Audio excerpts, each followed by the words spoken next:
Bismillahirrahmanirrahim. Assalamualaikum warahmatullahi wabarakatuh. Sejarah kontemporer Indonesia. Jadi di sini kami dari kelompok 4 ingin menyampaikan pembahasan mengenai peristiwa kontroversi 1 Maret 1949, di mana ketika bangsa Indonesia merdeka pada tanggal 17 Agustus 1945, bukan berarti bangsa Indonesia sudah aman atau nyaman, tidak ada gangguan dari pihak manapun, tidak ada ancaman dari pihak dalam negeri maupun pihak luar negeri. Ada suatu peristiwa yang tak kalah hebat, peristiwa yang sangat luar biasa, yaitu peristiwa 1 Maret. Ini dikenal dengan serangan umum 1 Maret 1949 atau dikenal dengan pertempuran 6 jam di kota Yogyakarta. Yogyakarta pada saat itu adalah ibu kota bangsa Indonesia sebelum yang sekarang berada di Jakarta. Nah, ketika bangsa Indonesia berhadapan dengan Belanda di Yogyakarta, itu ada sebuah taktik atau teknik yang digunakan oleh para pejuang bangsa Indonesia, atau istilah yang dipakai dalam pertempuran yaitu menggunakan janur kuning. Jadi janur kuning ini tujuannya untuk apa? Untuk membedakan pasukan perjuang yang benar-benar ingin mempertahankan kemerdekaan Indonesia, karena pada saat itu banyak penyusup dari Indonesia yang mendukung atau berada di pihak Belanda. Jadi untuk membedakan pasukan yang benar-benar berjuang di serangan umum 1 Maret untuk mempertahankan Indonesia, janur kuning inilah yang digunakan untuk sebuah identitas. Jadi untuk membedakan mana lawan, mana teman, itu istilah janur kuning. Ya, hal yang melatar belakangi atau meletusnya serangan umum 1 Maret 1949 itu dilatar belakangi adanya propaganda Belanda yang mengatakan bahwa negara Indonesia itu sudah musnah pasca peristiwa agresi militer 2. Jadi pada dasarnya agresi militer Belanda 2 itu dilatar belakangi karena kegagalan PBB dalam menyelesaikan konflik antara pihak Belanda dan pihak Indonesia melalui jalur perundingan.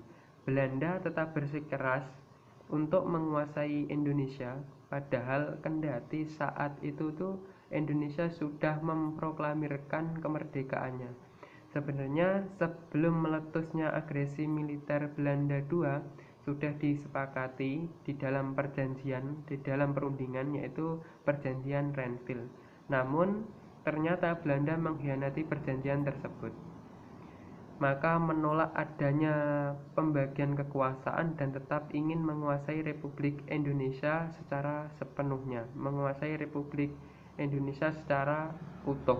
Nah, ini mau main-main dengan bangsa Indonesia. Nah, serangan ini sendiri sebenarnya sudah direncanakan sejak beberapa bulan sebelum. Berbagai cara dilakukan seperti memutus hubungan telepon agar tidak ada komunikasi hingga menyerang konvoi pasukan Belanda di tengah perjalanan. Kondisi Yogyakarta kala itu sedang tidak kondusif dan diperparah oleh propaganda Belanda yang menyatakan TNI sudah tidak ada.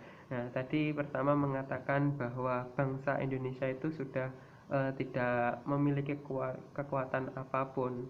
Terus mengatakan juga bahwa TNI, Tentara Nasionalnya Indonesia, itu juga sudah tidak ada. Nah, ini kan suatu kesalahbesaran ya.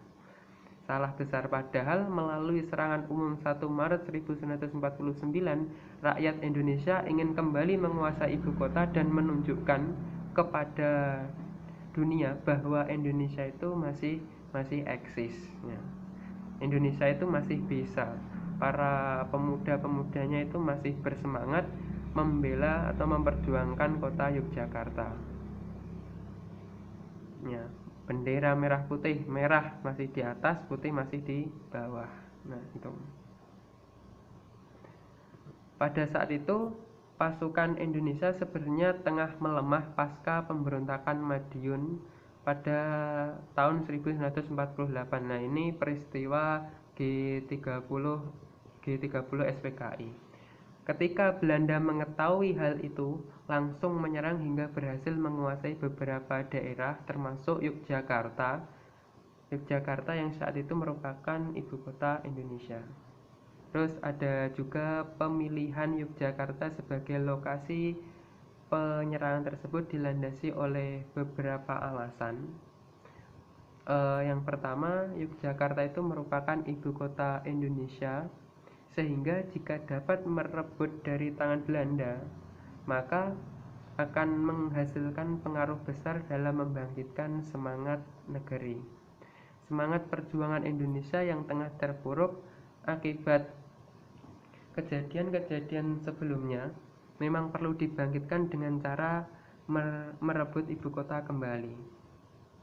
Ya. Selain itu, di Yogyakarta juga terdapat banyak wartawan asing. Hal itu dinilai sangat penting, sebab jika serangan tersebut berhasil, maka media asing akan meliput dan berita akan kuatnya pasukan militer Indonesia dapat tersebar dengan cepat ke luar negeri. Penyerangan yang dilakukan di seluruh wilayah Yogyakarta dan sekitarnya secara serentak.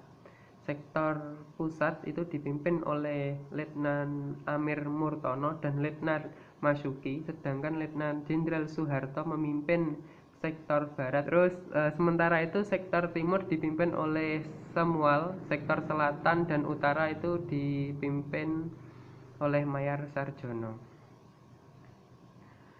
TNI berhasil menduduki kota Yogyakarta selama 6 jam. Tetapi sesuai dengan rencana, TNI mundur pada pukul 12. Jadi ketika memberontak atau menyerang kota Yogyakarta itu sudah direncanakan 6 jam itu harus bisa mengusir atau meluluhlantahkan Belanda yang berada di ibu kota. Dan akhirnya rencana tersebut itu berhasil dan sukses. Selama 6 jam itu berhasil membuat Belanda kewalahan. Peristiwa ini membuktikan bahwa eksistensi TNI masih ada dan tidak hilang. Serangan umum tersebut berhasil menguatkan posisi tawar-menawar dan menampik pernyataan Belanda mengenai Indonesia yang sudah melemah. Nah, ini Belanda kapok ini. Jadi setelah penyerangan berhasil dengan baik, Letkol Soeharto memerintahkan TNI untuk kembali ke pos masing-masing dan meninggalkan Yogyakarta. Hal tersebut untuk mengantisipasi serangan balik dari Belanda. Hal ini juga dilakukan agar tidak ada lagi korban yang berjatuhan dan menghindari kontak senjata secara langsung. Keberhasilan mendapatkan Yogyakarta kembali telah membuat dunia sadar akan kekuatan Indonesia pada saat itu dan membuktikan bahwa Republik Indonesia belum menyerah.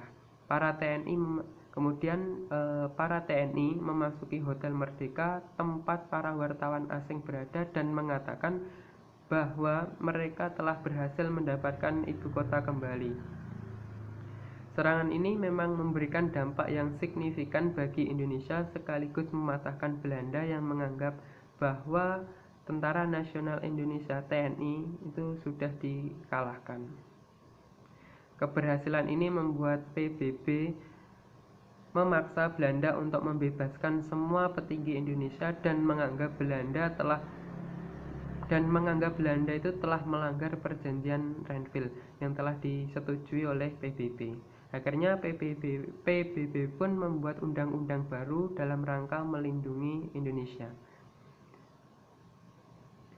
Amerika Serikat yang pada saat itu merupakan sekutu Belanda memaksa Belanda untuk menangani semua masalah yang terjadi di Indonesia. Setelah itu Belanda mengakui kedaulatan Indonesia pada 27 Desember 1949 pada konferensi meja bundar yang diadakan di Den Haag, Belanda. Dalam konferensi tersebut, mereka juga menyuruh Belanda untuk menyerahkan semua perlengkapan militer kepada TNI. Belanda yang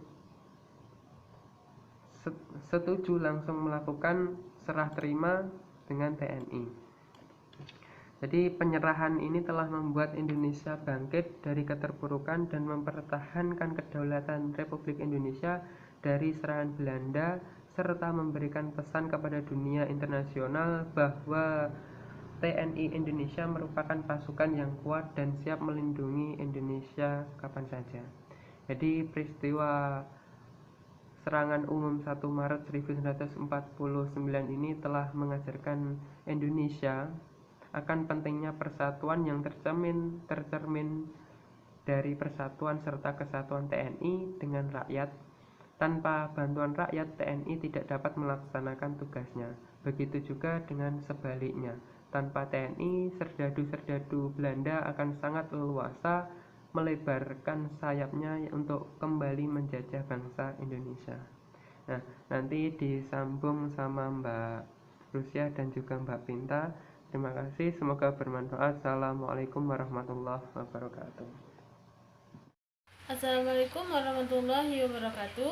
Saya akan melanjutkan presentasi dari Mas Bima. Pos komando ditempatkan di Desa Muto. Pada malam hari menjelang serangan umum itu, pasukan telah merayap mendekati kota dan dalam jumlah kecil mulai disusupkan ke dalam kota. Pagi hari sekitar 6 pagi, sewaktu sirene dibunyikan, serangan segera dilancarkan ke segala penjuru kota. Dalam penyerangan ini, Letko Soeharto langsung memimpin pasukan dari sektor barat sampai ke batas Malioboro.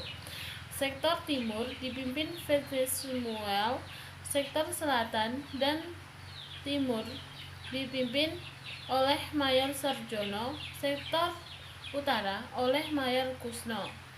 Sedangkan untuk sektor kota sendiri ditunjuk oleh Letnan Amir Murtono dan Letnan Masduki sebagai pemimpin. TNI berhasil menduduki kota Yogyakarta selama 6 jam, tepat pukul jam 12 siang. Sebagaimana yang telah ditentukan semula, seluruh pasukan TNI mundur.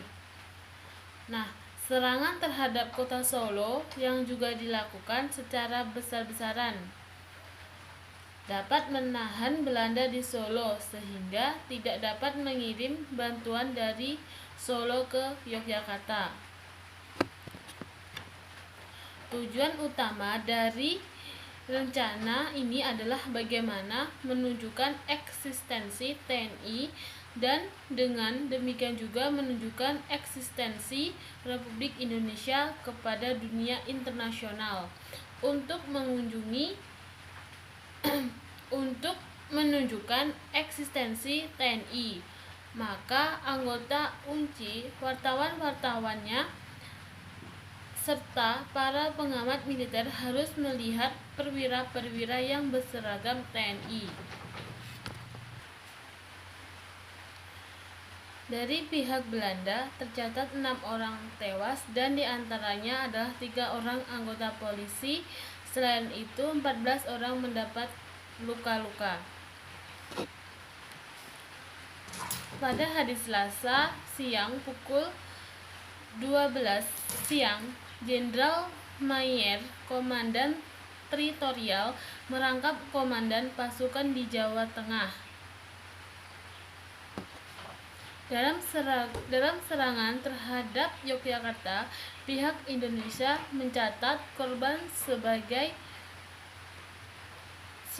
banyaknya korban, yaitu 300 prajurit tewas, 53 anggota polisi tewas. Rakyat yang tewas tidak dapat dihitung dengan pasti.